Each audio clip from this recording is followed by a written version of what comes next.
então estamos novamente aqui para analisar essa série interessante, que é a série Billions, do ponto de vista de quem gosta de investimentos, quem está pensando em investimentos, e convidamos a psicóloga Juliana Fumegali, que é especialista em terapia cognitivo-comportamental, para nos auxiliar a entender um pouco o comportamento dos personagens e talvez principalmente dos dois grandes personagens na nossa visão aqui, que seria o Andy e o Axel. Mas também, além do Axel, nós temos o Chuck, né, que tem um papel relevante aí nessa série. Tem vários filmes que seriam interessantes para aqueles que gostam de investimentos e nós vamos citá-los alguns hoje, aqui nesse nosso breve encontro, mas queremos iniciar com uma breve análise do segundo episódio. O que ele poderia tratar e até verificar com a Juliana qual que seria a grande temática, né? O título, assim. E claro, não tem nada construído, nós vamos conversando e vamos construindo aos poucos. Então, Juliana, que bom tê-la aí novamente, conversando sobre essa série. E você gostou do segundo episódio? O que achaste dela? Eu achei que nesse episódio ficou bem evidente a questão da confiança, a importância de, enfim, né, trabalhar para se manter no lugar que foi conquistado. Acho que o Axel, ele traz bastante disso, principalmente naquele momento da batida policial ali, na empresa dele, e o próprio Chuck, que está sempre tentando, de alguma forma, né, manter aquele status profissional dele. É bem interessante esse caso do Chuck, porque o Axel e o Chuck parecem ter personalidades semelhantes em certos aspectos. Talvez eles tenham origens distintas. O Chuck, ele vem daquela aristocracia antiga nos Estados Unidos, que tem carreiras, que tem influência. O pai dele é muito influente, né? E ele tem carreiras políticas, ele tem influências políticas e uso das influências políticas para alguns benefícios pessoais, inclusive. Já o Axel, ele vem praticamente do nada, né? Ele é um novo rico, se constrói muito pela inteligência dele, pela perspicácia, e ele cria dinheiro novo, ele vai criando riqueza para aqueles que estão em volta dele, mas também nenhum personagem é totalmente puro, totalmente perfeito, todos eles têm virtudes e defeitos. Então, a gente conversando antes aqui da gravação, a gente estava falando um pouquinho dos dois, e eu acho interessante tu compartilhares um pouco o que tu falaste aqui comigo. Eu pensei bastante assim no Axel, né? Porque nesse episódio foca muito em aspectos da insegurança dele. O Axel tem uma tendência, que eu não vou fazer nenhum diagnóstico, claro, porque é um episódio que eu vi, então tem toda uma história por trás que eu não conheço ainda. Mas ele tem uma tendência, assim, um pouco narcisista, né? Ele traz alguns momentos ali bem marcantes, na minha opinião. Esse episódio, se eu não me engano, inclusive, é aquele que ele quer mudar o nome do prédio, né, para o nome dele. Todo um esquema de uma vingança de muito tempo que ele cultivou ali e ficou calculando para chegar o momento certo de esfregar na cara das pessoas que ele pode ter o nome no prédio, enfim, fazer com que aquela situação do passado, em que ele acabou sendo demitido de uma forma um pouco vergonhosa, ele vai ali e joga para aquelas pessoas, para aqueles ricos, para aquelas famílias ali, o que fizeram com ele. Isso eu achei bem interessante. Walk away. I should. But then again, what's the point of having fuck you money if you never say fuck you? Então ele traz alguns momentos, né? Eu posso, ele tem essa coisa do autoengrandecimento. Então, para que serve ser rico se eu não posso, de vez em quando, né, xingar as pessoas? Ele traz um momento falando isso com o próprio Chuck, eu acho, no episódio, né? Que ele é super arrogante ali. Ele tem essa questão de afirmação, né? Uma necessidade tremenda de afirmação na sociedade americana. Não sei se isso tem na nossa sociedade, que é essa ideia de que existem vencedores e perdedores, né? Winner and losers. E aí isso, não sei se aparece tanto para nossa cultura, mas para deles parece muito forte. E ele diz, não, eu sou um vencedor, eu conquistei, agora vou botar meu nome aqui, vou marcar. E outra coisa que nós estamos conversando que é interessante é que parece que a personagem, o Andy, teve algum fundamento na realidade de Wall Street. Parece que Wall Street eles utilizavam psiquiatras, psicólogos, coaches e psicanalistas para auxiliar as equipes de investimentos. E você também estava comentando que encontrou alguma coisa sobre isso, claro, não muito claro, mas que você viu que também existe isso na vida real, não é meramente ficcional. Existe um fundamento de realidade nesse tipo de personagem. Sim, ainda bem que está crescendo bastante a importância, né, de cuidar da saúde mental e ter profissionais habilitados para cuidar dos funcionários nas empresas. E eu li uma notícia de não me lembro se ela era psiquiatra, se ela era psicóloga, mas eu acho que ela trabalhava com coaching também numa empresa, e que alegou que o papel da Wendy foi baseado na história de vida dela. Entrou na justiça e tudo para conseguir algum dinheiro ali, né, provavelmente. Mas acabou não tendo nenhuma prova concreta de que foi, porque, enfim, deve existir vários profissionais que atuam da mesma forma e acabou não ganhando a causa. Mas eu queria retomar um ponto que você falou antes que eu achei bem interessante, a questão da cultura dos vencedores e perdedores. Talvez não seja específico da nossa cultura, mas eu acho que existe um funcionamento, né, uma forma de pensar meio que geral assim para todos os países e todas as pessoas, que é no momento que existe eu e aquele que é diferente de mim, né? E eu quero ser aquela pessoa que é especial, que é boa. Inclusive o próprio Axel tem disso, né? Por isso que eu falei, tendência narcisista. Todos nós temos essa necessidade de ser amado, enfim, toda essa percepção dos outros ser positiva em relação a nós. E no momento que existe o eu e o outro, eu quero ser melhor também. Por isso que existe muito preconceito e, enfim, coisas desse tipo, porque a gente quer se diferenciar dos outros, nos colocando num lugar de qualidade melhor, geralmente, né?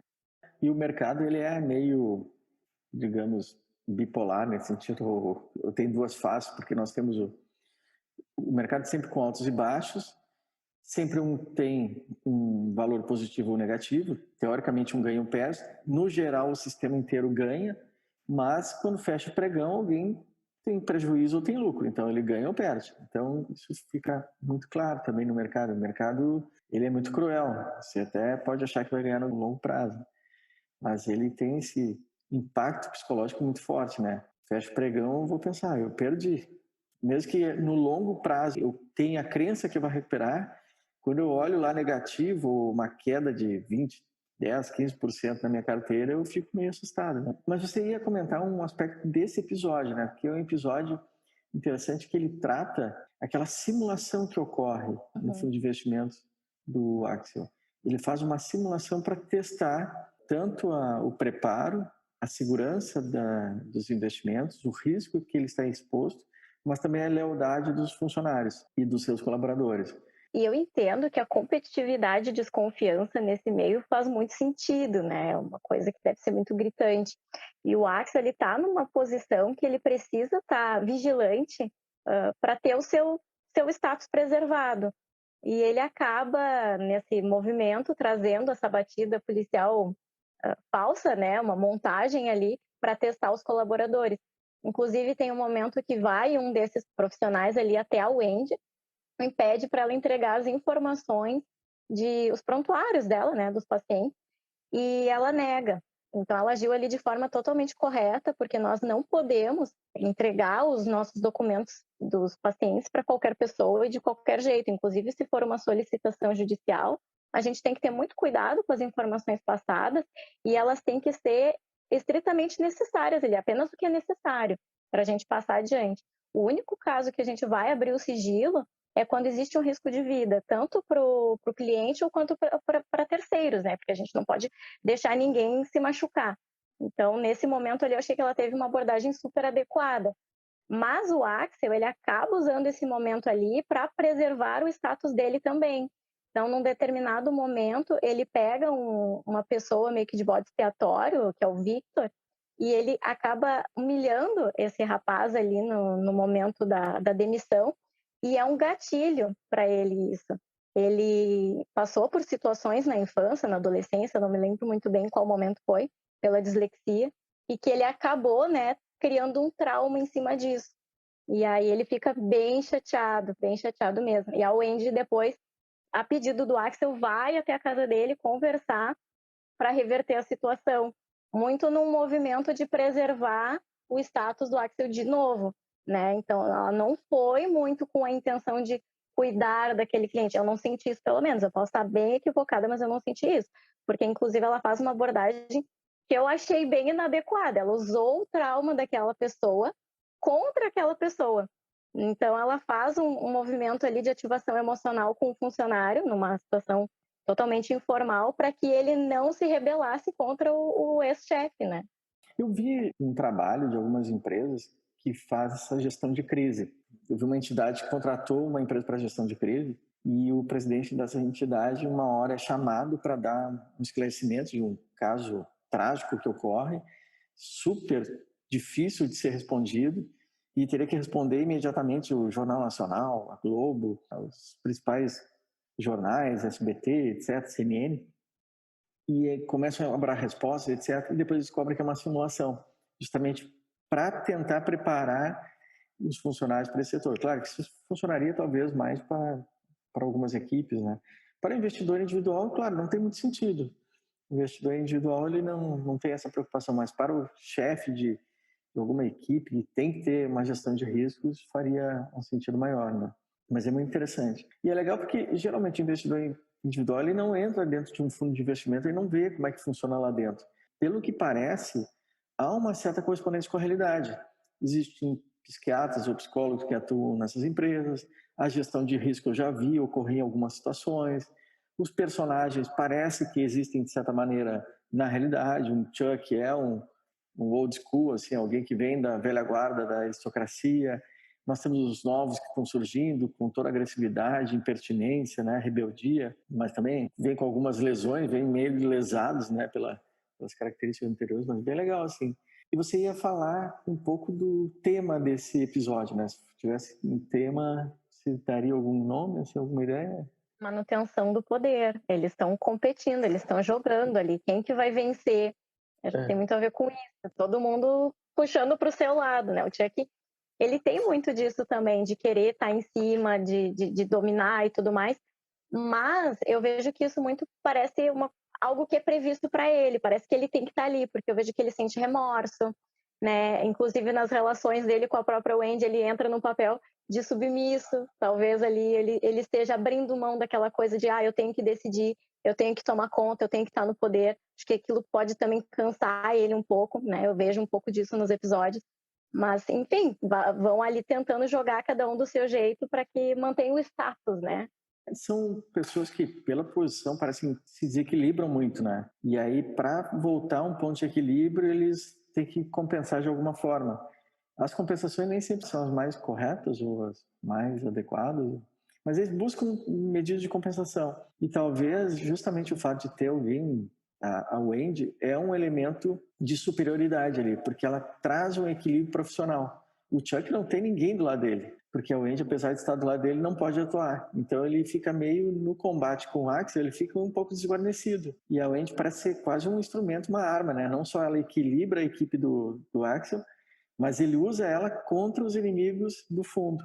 Parece que ter psiquiatras e psicólogos na equipe é algo interessante, né? Ou ter um apoio parece ser um instrumento para auxiliar nesse debate. Mas eu acho que era esse o nosso bate-papo de hoje, né, Juliana? Foi bem legal. Eu só vou comentar alguns filmes que eu acho que são interessantes, que a maioria já deve ter visto, que é Wall Street, né, Poder e Cobiça, um filme clássico. How do you do, Mr. Gecko? Bud Fox. I've always dreamed of one thing, and that's to do business with a man like you. This is the kid. Calls me 59 days in a row, wants to be a player. Aí tem o Lobo de Wall Street, que é um outro filme interessantíssimo, né? My name is Jordan Belfort. The year I turned 26, I made $49 million, which really pissed me off because it was 3 shy of $1 million a week.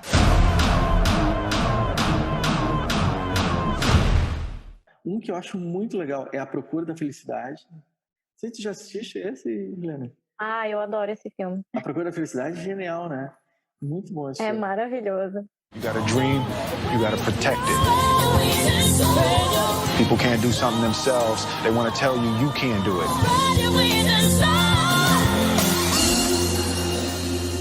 You want something, go get it. Period.